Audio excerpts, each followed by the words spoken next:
La technique est pas son meilleur aujourd'hui. 1000 Ça fait pardons. partie des joies du direct, ça.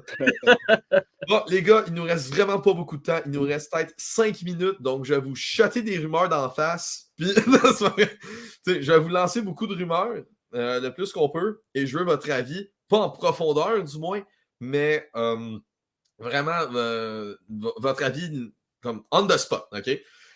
Donc, les gars, transaction, Elliot Friedman se demande si le Kraken serait intéressé à mettre la main sur Bo Horvat. Est-ce que vous, si vous êtes le Kraken, vous avez un intérêt envers Bo Horvat?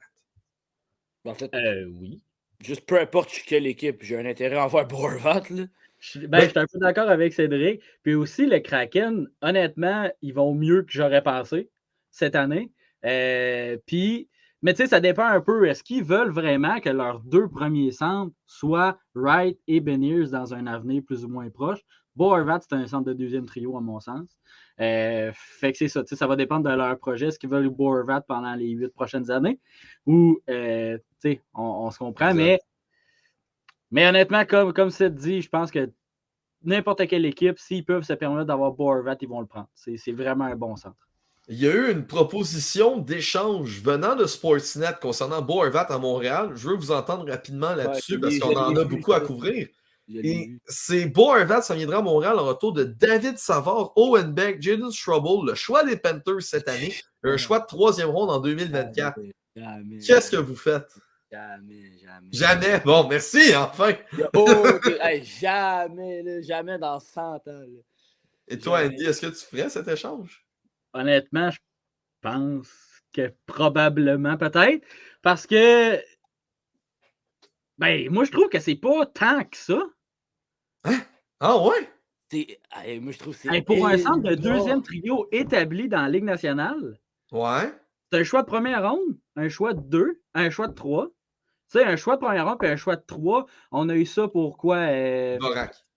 C'est ça. Fait que tu sais, Bo Horvat est meilleur que Dvorak. Oui. Bon, fait que ça, déjà là, il y a ça.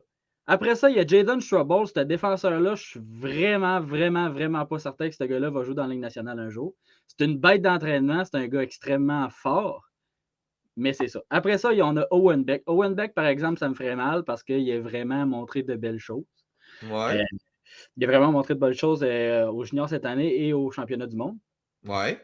Puis là, il y a David Savard. David Savard, c'est un vétéran. Il approche la trentaine, si je ne me trompe pas, ou il l'a dépassé. C'est un Québécois. Tu sais, je pense que ces deux-là me feraient mal, mais tu sais, il faut donner quelque chose avec des gars qui jouent en ce moment. Ben, tu sais, moi, mon point là-dessus, c'est un... Ouais, vas-y. Non, mais c'est ça. Je trouve que c'est vraiment pas si extravagant que ça ne l'air, cet échange. Pour moi, ça serait jamais. Pourquoi? Parce que le Canadien est une équipe en reconstruction. Ton but, c'est d'avoir le plus de recrues possible. Donc, Jadon Struble, Owen Beck. Bon, Struble, je te donne le point là-dessus. Ça se peut qu'il ne fasse jamais la Ligue nationale. Mais Owen Beck, c'est un point très intéressant. Et le choix des Panthers va être, à date, est top 10. Et c'est probablement le meilleur repêchage des 10 dernières années. Et Horvat, son contrat est d'une année seulement. Ben là, ça serait d'une demi-saison, mettons. Là. Donc, tu n'es même pas certain qu'il revient en plus. Si tu es certain qu'il revient, puis tu lui fais une prolongation de contrat, là, ça change les choses. Oui. Mais c'est ça, c'est parce qu'il y a plein de si puis de mais. Mais ça. Mettons qu'on enlève le fait là, que là, le Canadien, là, on doit absolument là, garder nos jeunes. Là, je ne peux pas échanger les choix de première ronde. Tout. De base, cet échange-là n'est pas si pire que ça pour moi. Tu sais, moi, mettons, je le ferais si on enlève Owen Beck de l'échange et si le choix de premier tour, à la place que ce soit 2023, soit lui conditionnel des Flames de Calgary de l'année prochaine. OK, je comprends. Tu vois, moi, là, dans ce coin-là, on jaserait un petit peu plus. Ben, moi aussi, le Rick, c'était vraiment Beck puis le premier qui me dérangeait là-dedans. C'est ça. Parce que Struble, je m'en fous. Savard, je m'en fous. Le 3, je m'en fous. Mais c'est vraiment Beck puis le premier. Je trouvais ça important de garder ça. Et voilà. Mais tu sais, ça revient à ce que je disais tantôt. Pour les acheteurs, le prix est vraiment élevé. Fait que si on voit les transactions qui ont eu lieu l'année passée, il y a 2 ans, le prix n'est pas si exorbitant que ça pour Bo Horvat. Fait que bon. Moi, c'est pas mon point. Et les gars, Magie, tu dirais qu'effectivement, on a plus de temps. J'avais complètement oublié ça. Laissez faire d'être pressé. Le clan Pasternak et les Bruins continue d'argumenter concernant la valeur de ce dernier. Donc, on dirait que les Bruins veulent donner un contrat vraiment plus bas que ce que Pasternak demande. Bon, Pasternak, on sait que c'est environ dans le coin des 11 millions. Si c'est pas proche du 12, donc les Bruins, de ce qu'on comprend, n'offriraient vraiment pas ça parce que sinon le contrat serait déjà signé, on n'en parlerait plus. Pour vous, si vous êtes les Bruins, Pasternak à 11 millions, exemple, est-ce que c'est un deal ou no deal? C'est beaucoup. Non, c'est ça. C'est beaucoup d'argent. Pasternak, c'est un gars extrêmement talentueux. C'est le meilleur joueur des Bruins. Ah, bah oui. Oui, c'est le meilleur joueur des Bruins. Le meilleur joueur de ton équipe, tu dois le payer. Je pense que 10 millions pourrait être plus raisonnable que 11. Je sais que c'est juste 1 million, mais tu sais, à mesure de 1 million, 1 plus 1 million, c'est avec ça que tu es capable de signer d'autres joueurs. Là. Mais je pense vraiment qu'11 millions, c'est beaucoup trop. Mais je peux comprendre parce que les Bruins, dans pas long, ça va commencer à faire dur. Là. Exact. Fait que c'est ça. Je comprends qu'il demande cher parce qu'il dit je vais rester, mais il faut me payer. Mais c'est ça. C'est ça. Mais je suis comme Cédric, c'est non à 11 millions. Toi, Ced, est-ce que ta réponse a été très rapide d'ailleurs, Ced, ça m'étonne un peu. Est-ce que tu as un prix dans ta tête que pour toi, Pasternak. Non, laisse faire. Si tu étais les Bruins, tu offrirais combien à Pasternak?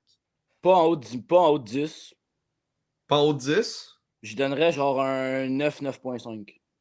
Toi, Andy, est-ce que tu suis cette offre-là de Ced ou tu augmentes un peu, tu baisses un peu?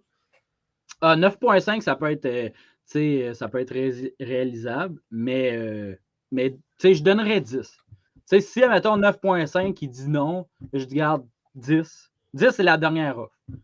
C'est peut-être des techniques de négociation, mais je ne vais pas en haut de 10 millions. Ça, je te rejoins là-dessus. Il faudrait vraiment négocier ardemment, selon moi, avec David Pasternak pour l'enlever de la tête le 10 millions. Ce qui est quand même mérité. Dans son cas, l'agent ferait une excellente affaire. Mais d'un autre côté, ça enlève de la gymnastique financière aux Bruins pour améliorer encore plus l'équipe qui se débrouille extrêmement bien cette année. D'après moi, personne ne la voyait première de la Ligue. Loin de là. Jamais. Moi, je les mettais hors des playoffs. J'avais fait un classement en début de saison des divisions. J'avais mis les Bruins en dehors des playoffs. Puis, wow! Ils m'ont fait mentir assez solide. Moi, ce que je comprends pas, c'est la résurrection. La naissance de Linus Ullmark. Oui, c'est vrai que lui, il arrive pas mal on the spot. C'est ça, Linus Ullmark, c'est une belle découverte. C'est-à-dire l'équipe de recrutement des Bruins a fait une excellente job. Et parlant de contrat aussi, il y a une autre rumeur de contrat disant que le clan William Nylander des Maple Leafs de Toronto vous demande un contrat dans la même veine que celle-là de Mitch Marner. Donc, on parle d'environ un 6-7 ans à 10,9 millions environ par année. Même si Nylander est un bon joueur, pour moi, c'est trop. Là. C'est énorme. Nylander, à ce prix-là, il ne restera pas à Toronto. Non, Toronto n'ont pas d'argent de toute façon pour ça.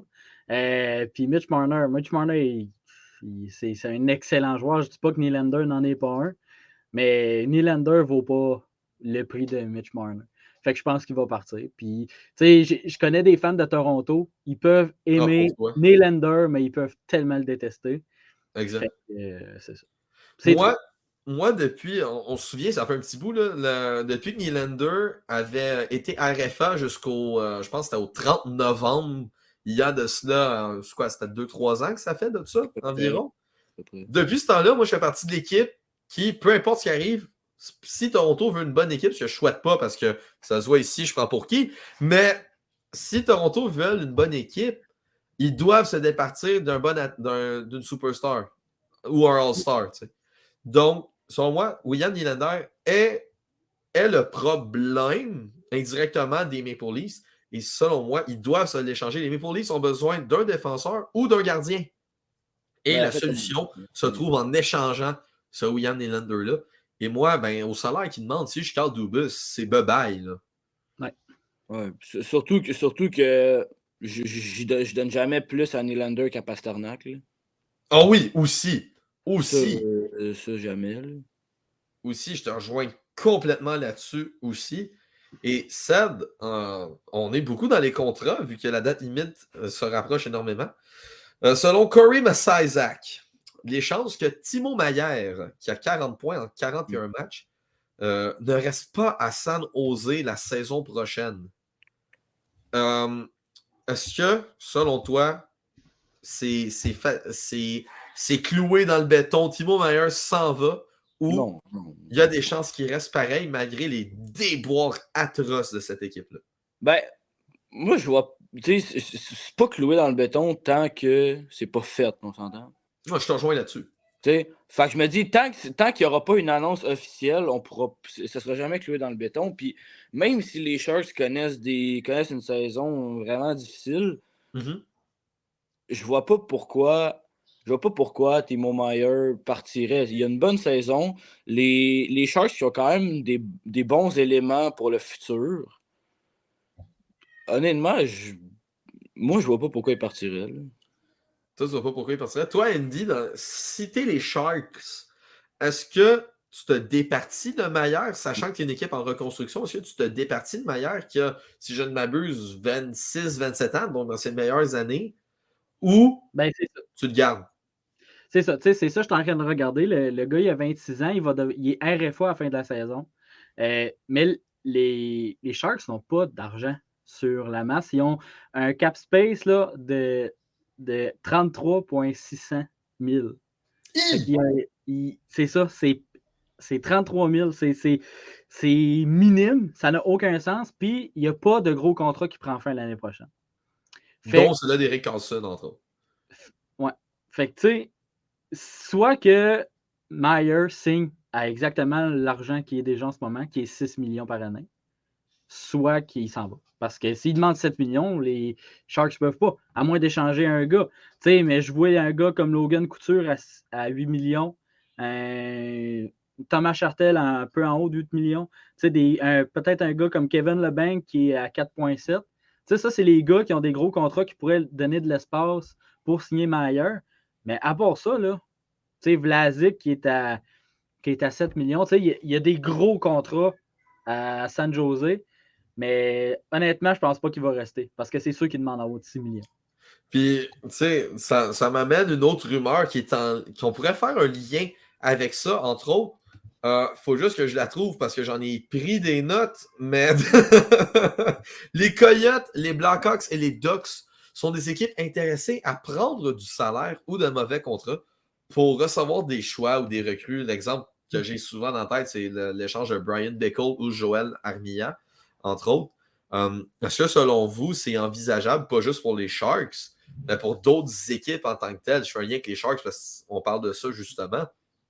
Mais est-ce que selon vous, des échanges comme ça va arriver à la date limite des transactions? C'est sûr que oui. Ben, c'est pas impossible. Ça a déjà arrivé dans le passé. Ça n'a pas arrivé énormément souvent.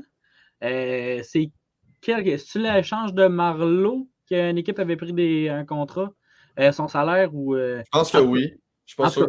Ça allait arriver, mais c'est quand même un peu pas exceptionnel, mais c'est vraiment rare que ça arrive. Mais oui, surtout les Coyotes. Les Coyotes, ils font ça depuis plusieurs années, là, prendre des contrats. Je veux pas dénigrer, mais comme. Salut Yves! C'est ça. Je pense qu'ils sont vraiment reconnus pour prendre des mauvais contrats et du salaire, mais ça ne me surprend pas. C'est pas juste des mauvais contrats qu'il y a, c'est juste une mauvaise équipe aussi. Allons du côté. C'est pas vrai. Yves, pleure pas. Tu commences à avoir un bel avenir. C'est correct, c'est des blagues.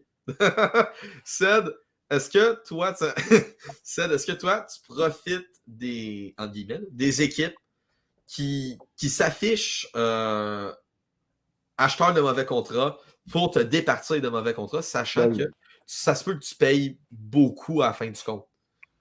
Ben, tu parles quoi? Si je suis Canadien, mettons? Ouais, mettons, si t'es le Canadien. Tu sais, les équipes qui doivent re-signer des jeunes joueurs qui vont demander gros. Là. Ben oui, c'est sûr que si je peux me débarrasser, je vais prendre l'exemple des Canadiens, là, si je peux me débarrasser d'Adonov, Hoffman, tout ça, oui, je le fais. Mais s'il faut donner pour se débarrasser de ces joueurs-là, ça dépend de ce qu'il faut donner. Si c'est des recrues, mettons, comme Owen Beck ou des choix ou peu importe, là, je le fais pas. Mais si c'est des jeunes qui n'ont pas nécessairement de chance de jouer dans la NHL, là, sûrement que je le fais. sais, parce que d'après moi, la plus grosse erreur qui est à retenir, c'est celle-là des Blackhawks quand ils ont envoyé Brian Bickle en Caroline avec Tuevu Teravainen en compensation et un choix de 2.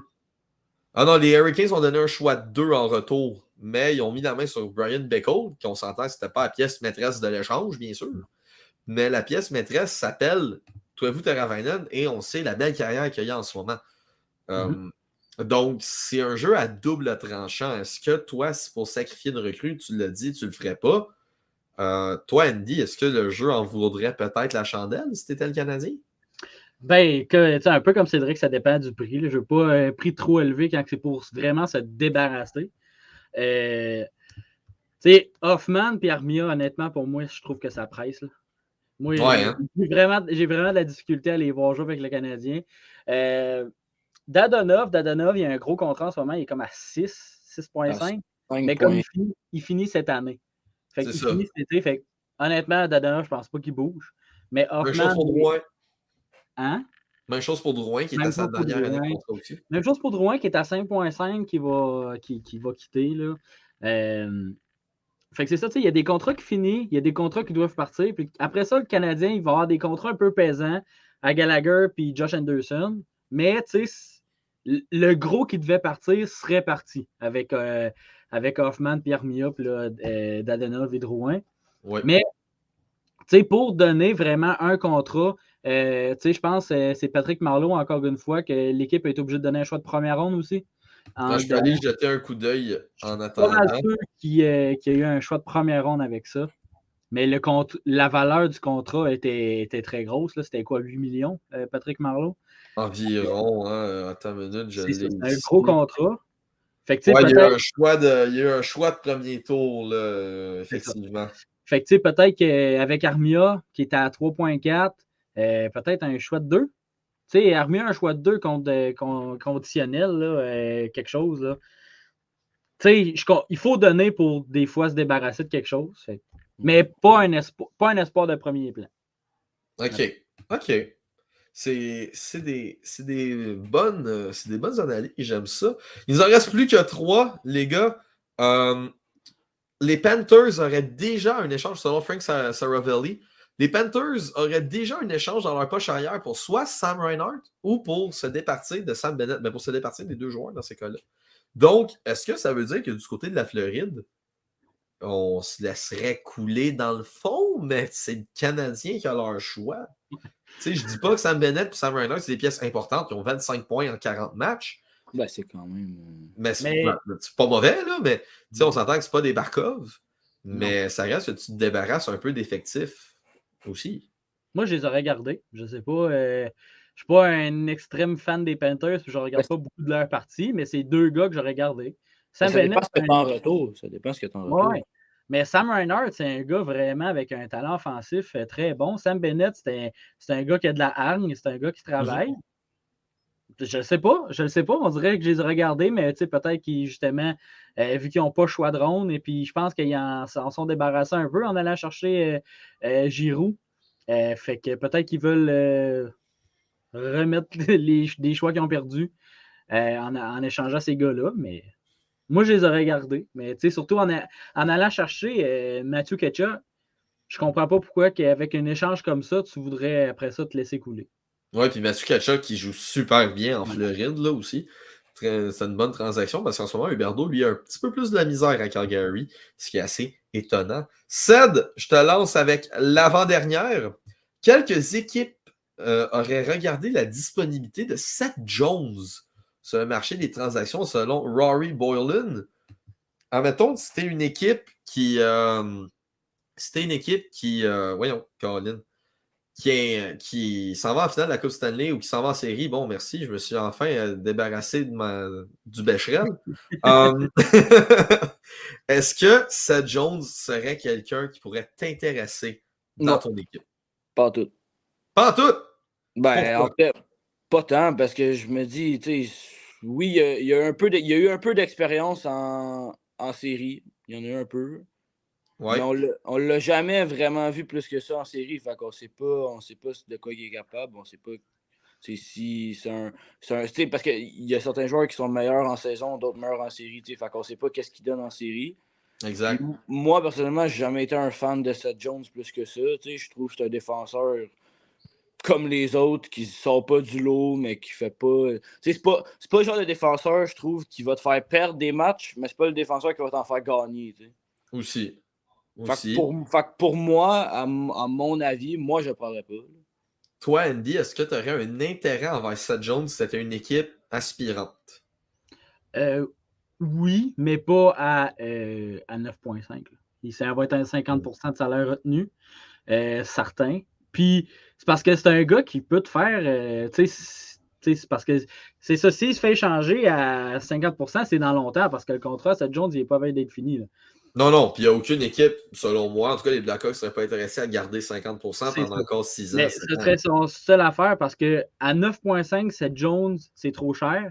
Mais ça reste un gars qui est capable de te faire entre 20, 30, 40, il a même déjà fait plus de 50 points dans une saison, qui est loin d'être mauvais. Fait que pour une équipe aspirante, je serais intéressé, mais comme la plupart du temps, les équipes aspirantes prennent des 50% parce que s'ils sont aspirants, c'est parce qu'ils sont bons, donc ils sont bons, fait que le cap salarial est quasiment plafonné.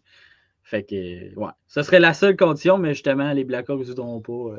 Ça serait un trade un peu compliqué à faire, je pense. Ça serait de la bonne gymnastique salariale comme on les aime. Là. Et pour finir, Marc-Antoine Godin de The Athletic a pris des propos de Joel Edmondson disant qu'il veut rester à Montréal, qu'il ne veut pas se faire échanger. Vous y avez un peu répondu dans le podcast plus tôt. Pour eux qui ne l'ont pas vu, allez le voir, il est disponible. Est-ce que, selon vous, Joel Edmondson est une pièce qui pourrait intéresser d'autres équipes et qui pourrait aider le Canadien en même temps dans la reconstruction si transaction il y a?